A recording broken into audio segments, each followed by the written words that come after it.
In this video, I intend to show you some shortcuts and some easier ways to do some of the things that you're going to be doing during the semester. So far I've showed you about creating a project, and we have created a project folder called Hello World. So if I want to start working on that project file, remember that it is a folder, and I want to think of this assignment or this project as a folder-based or project-based solution that happens to have files as well. So when I work on it next, I don't want to open the file and go find that index page. I want to open up the entire project. So keep thinking about all of this as a project or as a folder as opposed to individual files.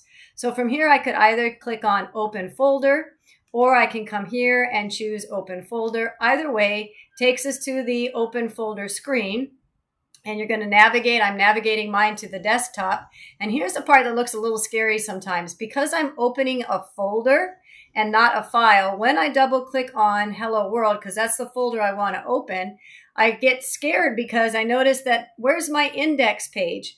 Well, it's looking for a folder and not individual files. So you're not going to see the files in there, even though we know they exist, right? I know that those files are in here, but it's not going to show up when I'm choosing open folder. So that's kind of a little gotcha. Sometimes it gets us scared, but I'm selecting a folder. The folder I'm selecting is Hello World. So I'm going to go ahead and select that folder. And then you'll see that we actually have that file in there. So I'm going to drop down here and see there's my index.html, which is a little relieving, right? All right, so I want to show you some shortcuts or some easier ways to do some of the things that I demonstrated in the last video. So the first thing I'm going to do, just to make us scared, is I'm going to delete all of the hard work I worked so hard on during the last videos. All right, so I told you that, let me just show that again, that a page always starts off with a basic structure, the doc type, HTML, head, body, etc., etc. So I could type that all in like we've been doing so far, or Visual Studio Code gives us the ability to do a shortcut. So what I'm going to do is I'm going to type in the exclamation point, and then it says Emmet abbreviation. Now, Emmet is a editor tool that allows us to do shortcuts. It fills stuff in for us, and here's what I mean. Emmet is going to allow me to do an exclamation point and a tab, and when I do that, it fills in all of that basic structure for me. Now, I acknowledge that some of this is a little bit more than what we talked about in the last video. That's okay. So this particular piece says to the browser, hey, browser, we're writing this code in English. Lang equals English, as opposed to French or German or other languages. So that's appropriate. Meta charset equals UTF-8 you're going to learn about in an upcoming video. So hold on, foreshadowing. This particular line is something that I already kind of told you in some earlier when I asked you to do setup of your environment. We don't usually use Edge in development. Historically, Microsoft Explorer, we call it Exploder for short, or Edge, doesn't always display pages the same, kind of breaks it oftentimes. And so this is sort of giving the browser some information about Edge. Okay, great. We're going to learn about this line probably halfway through the semester, and it has to do with responsive design, which is out of the scope of what we're doing right now, but Emmet put it in automatically for us, so I'm going to leave it. There's the title. We know what the title does. We did that in the last video.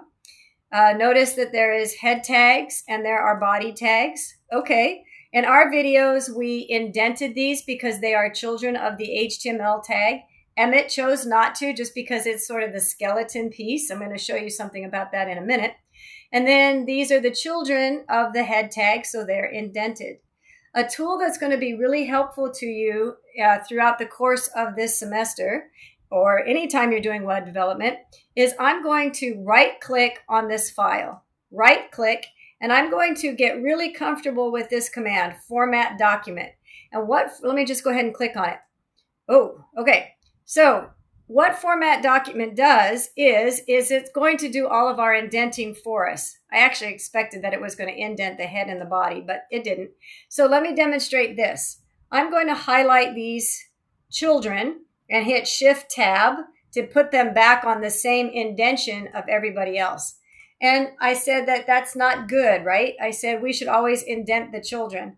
So going back to the example I was trying to share, right click and choose Format Document.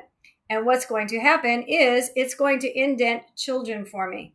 So when we did, for example, we did an H3. We did an H3 and I had my name. Again, if I do Format Document right now, it's not going to do a whole lot because everything is indented properly. But if I had indented this improperly, then it's going to indent everything cleanly for me. So this is an excellent tool to help you keep things aligned, because I will be grading you on the fact that things are indented properly. So make sure that they are, and that's the easy way to make sure that they're done, is just because you are using that command. All right, so also Emmett has provided us with another shortcut. I have continuously fumbled over both words and typing this angle bracket, or less than and greater sign.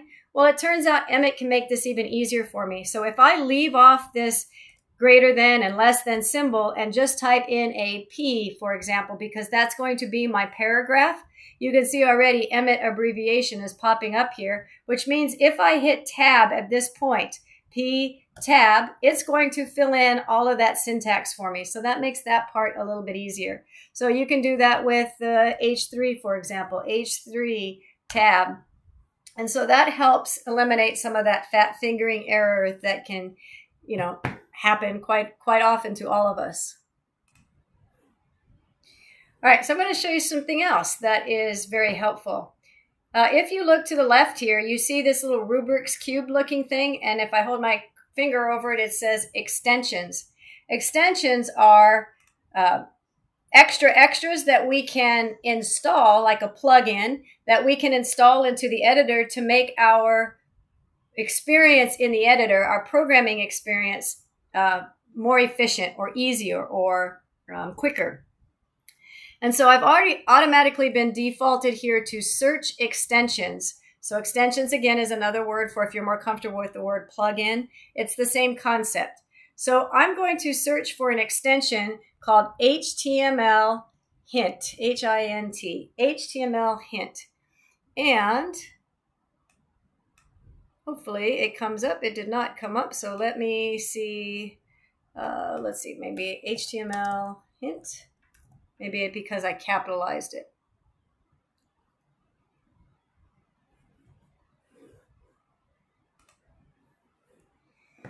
I think maybe my error was that it's been a while since I've installed it. Let me try that one. That's what I'm trying to do. So I left a space in it. Okay. So HTML hint, one word, no spaces, is pulling up this particular extension. And I really like this extension, especially when we're getting started. So if I click on this selection, I get a tab that tells me more about that particular extension, so I can read how it works and how I would use it. And we're going to use another extension here shortly as well. But I'm going to go ahead and install this extension. So this is going to provide whatever this thing is into my editor as part of my programming experience. And I'll show you what it does. It's very helpful to help us work through errors. All right. So at any point in time, now that it's installed, I can disable it or uninstall it. But for now, what I'm going to do, I notice I have two tabs open now, one with my extension and one with my index tab. So I'm going to close the extension tab because supposedly it is installed. And what is it providing? Well, I will show you. All right, so I'm going to click back into my project. So here's my extensions. I'm going to click back on these files so I can see my project file panel here. All right, so what would that provide me? Well, I will show you.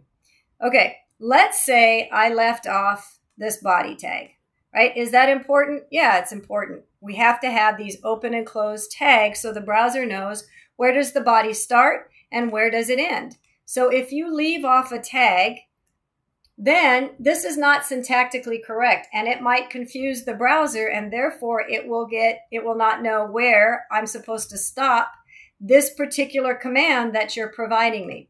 Well, here's what HTML hint is providing. Notice that there's this curly underscore, this curly yellow underscore. If you look on the right here, you also can scroll. Like if this page was longer, you could be able to scroll here and identify something that you've done incorrectly. That should be corrected. So if I hold my cursor over this particular element, HTML tag, it says tag must be paired. And it even gives me a clue, missing, and then in the brackets, it's telling me what it's missing, saying you're missing a body tag. Start tag match failed. So what it's seeing is a closing tag that doesn't have appropriate, it's seeing an opening tag without a closing body tag. So it gives us an indication of what we need. So let's do something else. Let's put in an H3 tag, for example, my H3 tag or element. I often refer to them. They're those words are interchangeable. And let's say we left off the H3 tag. So we're getting, again, a highlight, and it's letting us know tag must be paired. You're missing an H3 tag. So this is going to be extremely helpful, especially in the beginning as you are writing your code, to make sure that you have proper syntax. If it's expecting an opening tag, that it has a closing tag. And that will also catch it if I accidentally put this in the wrong place. Let's say I put the closing H3 tag down here. And I already told you that anytime you have something that starts inside of a parent, it needs to end inside of a parent. Well, that's apparently, what's happening, not happening here. And it doesn't even, tag must be paired, no start tag. So since this is not inside of the same parent tag, the browser thinks it needs a beginning H3 tag. And if we put our cursor here, it's saying we need a closing H3. Must be paired. We're missing an H3. So this particular, and this happens, this particular helpful hint is actually giving us 2 because it doesn't really know what you want, what were you trying to do. So we'll put that back here. And now all of our curly, squiggly yellow lines are going away. So that is a very good visual tool to help you make sure that you are syntactically doing everything correctly, and therefore it's displaying properly in your web page. All right, another very helpful tool will be, I'm going to go back into extensions, and I'm going to install a different extension now, and this one is called Open in Browser, and this one does have spaces, so excellent. So this is the one I would recommend. I'm going to, looks like they have a new one since I've done this last. This is the one I'm used to using, so I'm just going to go with this one. This is a new one, perhaps, but I'm going to use this one, and it's because it's the one I'm used to, and I'm going to click on Install. And what will that provide me? Well, I will show you. Okay, it's installed. I'm going to close this tab out. I'm going to go back to my project. And remember last time I showed you when you want to open up a file or open up this web page that you need to go into the folder and you double click on that file name. Well, now with that extension, I can right click on the file name and I'm going to now have open in default browser. So in the beginning of the course, I told you to set a default browser either to Chrome or to Firefox. So this will open my index in Firefox because that's my default browser. You can also choose to open it in other browsers and it'll give you those selections as well. So whichever of the two you would prefer, I'm going to open it up in my default browser. So now I don't have to leave the editor in order to open up that file, and there it is. So again, if I make changes, just sort of rehashing some points here, I'm going to make a change. I'm going to make, remember, P tab.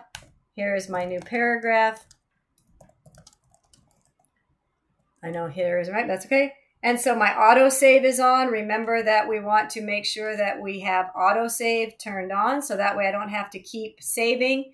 My page does not automatically refresh itself, so I'm going to reload it, and there we go.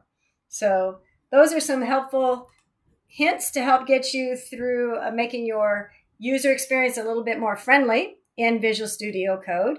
And as we progress, I'll show you some other extensions along the way to, again, make your code amazing.